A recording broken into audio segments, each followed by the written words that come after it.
Priatelia, pozdravujem vás aspoň v rýchlosti niekoľko myšlienok k dnešnému nádhernému evaníliu. Ján 15. kapitola, 1. až 8. verš. Poprosme Ducha Svätého pomôcť, Páne, daj nám svojho ducha, aby všetko, čo budeme robiť, sme robili na väčšiu česť a slávu Tvojho mena. Ty žiješ a kráľuješ na veky vekov. Amen.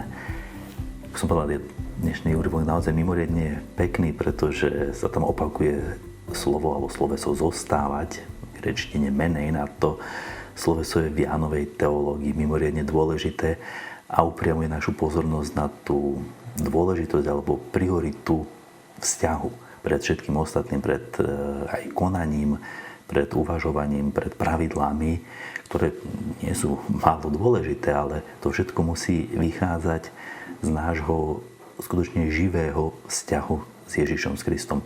Ostávať v ňom ako ratolesti na viniči a on, ktorý ostáva v nás, ktorý nás vyživuje, tak to obrazne povieme, svojim duchom.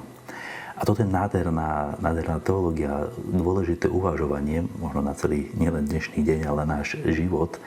Nakoniec celú večnosť dúfame, modlíme sa, tešíme sa, že budeme ostávať práve v tomto vzťahu.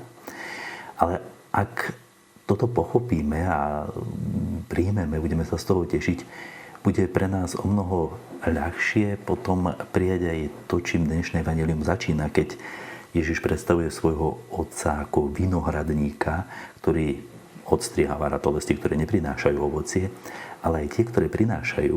A veríme, že k tým sa radíme aj my, lebo sa snažíme aspoň, hovorím aj sám za seba, ale snažíme sa prinášať ovocie, žiť živo náš vzťah s Kristom, tak aj tieto ratolesti čistí, aby prinášali viac ovocia.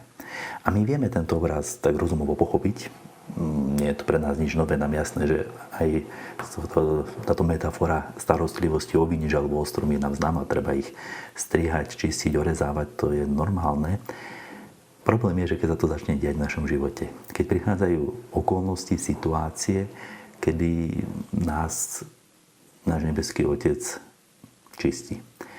Kedy možno aj cez to, čo nám zoberie, čo nám je odňaté, čo nám nie je dovolené, a možno naše srdce tak niekedy túži alebo si myslí, že je dôležité, keď nám to zoberie a my sa s tým tak ťažko vyrovnávame.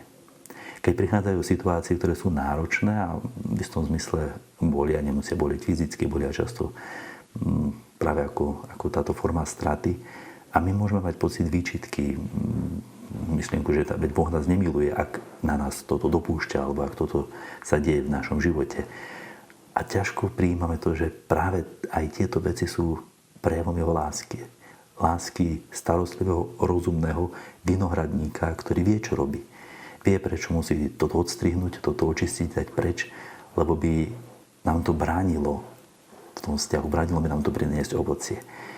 A tak sa modlíme aj v dnešný deň, aby sme s trpezlivosťou a s dôverou prijímali situácie, ktoré nás čistia a aby sme už možno aj v tej ťažkosti, ktorú si treba prejsť, sa tešili na to ovocie, ktoré budeme môcť vďaka toho, že zostávame vo vzťahu, v živom vzťahu s Kristom, to ovocie, ktoré budeme vedieť priniesť. K tomu vám rád dám požehnanie. Pán s vami.